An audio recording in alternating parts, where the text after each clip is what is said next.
Well then, if what was on your mind was conditionals, then we are on the same page. But if what was on your mind wasn't conditionals, then we're still on the same page anyways. So in this video, we are talking about conditionals in PHP. The question now is, what are conditionals? Have you ever heard of control flow in computer programming before? Conditionals is just one of them. You can think of conditionals as a way of teaching your program or the computer system to make decisions.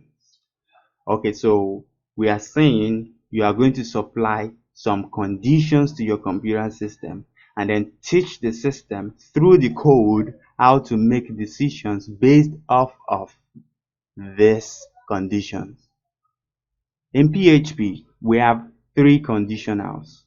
The first of which is the if statement, the second which is the switch statement, and then finally we have the ternary operator.